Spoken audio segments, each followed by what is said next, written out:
Impôt foncier. Bienvenue à l'émission L'impôt et vous. Aujourd'hui, nous allons parler de l'impôt foncier. Cet impôt qui sert au développement local est souvent méconnu de la population. C'est quoi l'impôt foncier? Pourquoi le citoyen lambda qui détient un bien immobilier doit se soumettre à cet impôt? Voici quelques préoccupations auxquelles nous tenterons de répondre à travers l'exposé de notre expert, M. Babléon, chef de service d'assiette de l'impôt foncier à la direction régionale de Dembocro. Suivons. Qu'est-ce que l'impôt foncier? L'impôt foncier, en général, c'est une somme d'argent. Mais cette somme d'argent-là, elle est payée en fonction de quelque chose. Et donc, parmi ces choses-là, il y a des biens que nous possédons. C'est ce qu'on appelle les biens immobiliers. Donc, l'impôt foncier, c'est une somme d'argent qui est payée par quelqu'un qui a une maison, ou qui a un terrain, ou encore qui a une plantation. Mais ce n'est pas n'importe quelle plantation, hein. Voilà, ce n'est pas plantation de gombo, ce n'est pas plantation de riz, ce n'est pas plantation de tomates, ce n'est pas ça. C'est les plantations d'EVA, de café, de cacao. Mais il faut encore que ces plantations-là aient au moins 100 hectares. Lorsque la plantation a 100 hectares ou plus, là on peut prélever l'impôt foncier là-dessus. Il faut noter que les personnes morales doivent payer l'impôt foncier, quelle que soit la superficie de leurs exploitations. Qu'est-ce qu'un bien immobilier? Donnez quelques exemples de biens immobiliers. Quand on dit bien immobilier pour nos populations, ça veut dire quoi? Ça veut dire quelqu'un qui a un terrain, quelqu'un qui a une maison ou quelqu'un qui a une plantation. Comment se calcule l'impôt des terrains bâtis et non bâtis, terrain nu, maison habitée par soi-même ou mise en location? Quand vous avez un terrain qui est nu, un terrain où il n'y a pas d'habitation là-dessus, on calcule l'impôt à partir de la valeur du terrain. Et quand on parle de la valeur du terrain là, c'est le prix du terrain au mètre carré. Dans chaque quartier à Dembocro, les terrains ont une valeur au mètre carré. Donc si moi je décide d'avoir un terrain de 500 mètres carrés, la valeur du terrain sera donc 500 mètres carrés multiplié par 2000 francs. Si dans le quartier là, le mètre carré est à 2000. Donc vous voyez que 500 mètres carrés multiplié par 2000, ça fait 1 million. Mais ce n'est pas 1 million que vous allez payer aux impôts. 1 million, c'est la valeur du terrain. À cette valeur du terrain, qui est 1 million, l'État vous dit de payer 1,5% seulement de 1 million. Et 1,5% de 1 million, ça fait 15 000 francs d'impôt foncier. Et là, c'est pas 1. Mais je vais vous faire une précision de taille. Le terrain nu là, c'est un terrain où vous n'avez pas construit dessus. C'est un terrain que vous n'avez pas donné à quelqu'un pour faire garage dessus. C'est un terrain que vous n'avez pas donné à quelqu'un pour faire maquis dessus. Parce que quand vous le faites, vous tirez maintenant un revenu de ce terrain. Et quand c'est comme ça, le taux va changer. C'est comme si vous donnez votre terrain en location à quelqu'un. Et là, ce ne sera plus 1,5%, ça sera 12% qu'on va prendre sur la valeur.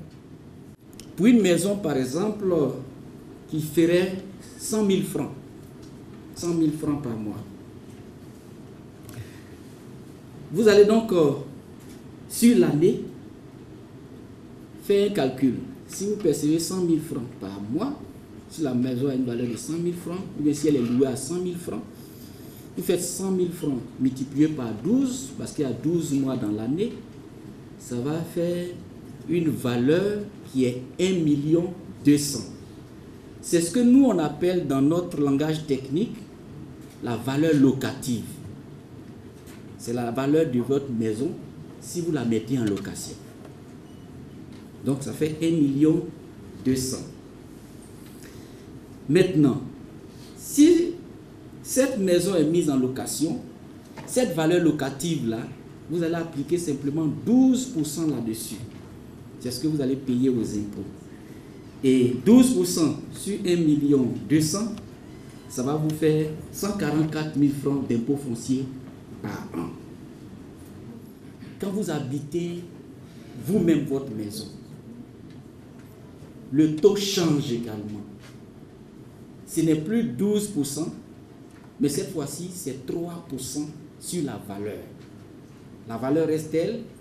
Le cas que j'ai donné tout à l'heure, c'était 1 200 000 comme valeur. On a appliqué 12% lorsque la maison, vous n'habitez pas et que vous la donnez en location. Mais lorsque c'est vous-même qui habitez la maison, l'État vous dit c'est seulement 3% sur la même valeur que vous devez payer aux impôts. Et donc 3% de 1 200 000, ça va vous faire 36 000 francs. Que dire du calcul de l'impôt des établissements hôteliers? Pour les hôtels, on tient compte de ce qu'on appelle le prix moyen cumulé de toutes les chambres de l'hôtel pour une journée, qu'on multiplie par 360 jours. Mais je vais vous expliquer. Il arrive des fois où ici à Dimokro, les hôtels sont pleins. Quand il y a des événements, quand tu appelles dans un hôtel, oh c'est plein. On tient compte de ça. Donc quand vous avez un hôtel qui a par exemple 10 chambres, vous avez un complexe hôtelier de 10 chambres, et il y a 8 chambres de 10 000, et puis 2 chambres de 15 000 francs. Donc quand on vous appelle, que vous dites c'est plein, ça veut dire quoi? Quand l'hôtel est plein, ça veut dire que toutes les chambres sont pleines. On tient compte de ça.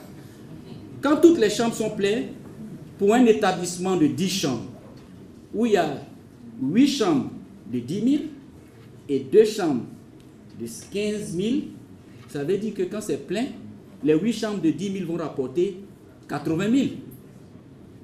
Et les 2 chambres de 15 000 vont rapporter 30 000. Donc quand vous dites que c'est plein, ça veut dire que dans la journée, vous avez eu 110 000. Donc on cherche à savoir quel est le revenu locatif de la journée d'abord, ça fait 110 000. Et ce revenu locatif-là, on ramène ça à l'année, on multiplie les 110 000 par 360. Voilà, par 360. Et ça fait 39 600 000. N'ayez pas peur parce que ce n'est pas 39 600 000 que vous allez payer. Parce que de toutes les manières, ce n'est pas tous les jours que c'est plein. Il y a des jours où l'hôtel n'est pas plein. Il y a des jours même où peut-être c'est une seule chambre qui est occupée. Donc l'État tient compte de ça aussi. Donc les 39 600 000, on cherche maintenant à déterminer la valeur locative. Et pour déterminer la valeur locative, on se demande mais quelle est... Parce que les hôtels ont des catégories. Il y a des hôtels de moins de 3 étoiles. Il y a des hôtels également de plus de 3 étoiles. Et ici à Dimokro, généralement c'est moins de 3 étoiles. C'est 1 ou 2. Donc, on applique 10% aux 39 600 000. Et ça fait 3 960 000. Vous voyez que c'est en train de diminuer. Hein? Voilà. Et là encore, ce n'est pas 3 960 000 que vous allez payer. Hein? On va appliquer aux 3 960 000 12% quand vous êtes une personne physique et 15% quand vous êtes une personne morale. Et 12% de 3 960 000, c'est 475 200 francs que vous payez lorsque vous êtes un hôtel avec toutes les caractéristiques que j'ai énumérées tout à l'heure. Quand vous êtes une personne physique, normalement.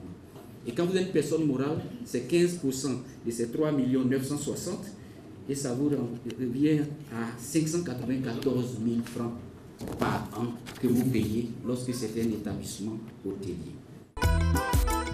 Quelles sont les dates de paiement de l'impôt foncier? Quel que soit le montant que vous devez payer, l'État a prévu que ce soit payé en 4 parties. Donc si c'est 15 000 francs d'impôt foncier que vous devez payer pour une année, vous divisez par 4. Et chaque 3 mois, c'est-à-dire le 15 mars, vous payez 3 750. Le 15 juin, vous payez la deuxième partie, 3 750. Le 15 septembre, vous payez la troisième partie et le 15 décembre, vous payez la dernière partie et vous avez fini. Pour les entreprises individuelles et les personnes morales, sociétés, ce montant est payé en 2 fractions égales au plus tard le 15 mars et le 15 juin. Comment se fait le paiement de l'impôt foncier? Les entreprises assujetties à l'impôt foncier peuvent utiliser le portail e-impôt pour le paiement de leurs impôts fonciers et prélèvements assimilés.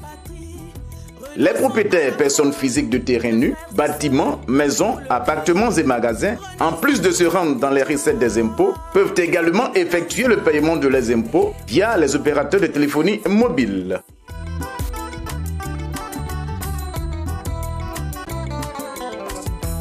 Oui, pour la patrie, renonçons à la fraude, mes frères et sœurs, pour le pays, renonçons tous au Koutia.